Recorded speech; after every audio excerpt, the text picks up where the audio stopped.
آج جو حالات ہیں، یہ مہنگائی، یہ حالات، ان ساری چیزوں کا دار و مدار ہمارے گناہ ہیں، میرے اور آپ کے گناہ ہیں۔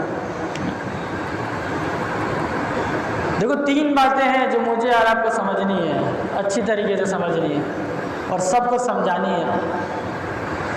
سب سے پہلی چیز یہ کہ حالات آتے کہاں سے ہے؟ یہ مہنگائی، یہ پریشانی، یہ ظالم حکمران، یہ حالات کا خراب ہونا، یہ حالات آتے کہاں سے ہیں؟ یہ حالات کون بھیجتا ہے؟ حالات اپنی مرضی سے تو نہیں آ جاتے۔ دوسرا، یہ حالات آتے کیوں ہیں؟ یہ حالات آتے کیوں ہیں؟ اور تیسرا، ان حالات کو درست کرنے کا طریقہ کیا ہے؟ ان حالات کا حل کیا ہے؟ 3 چیزیں ہیں۔ آج اگر کافروں کو چھوڑیں، آج اگر ہم سارے مسلمان، صرف سارے مسلمان ان 3 چیزوں کو اچھی طریقے سے سمجھ لیں تو الحمدللہ اللہ کی ذات سے امید ہے کہ مسلمان خوشحال ہو جائیں گے۔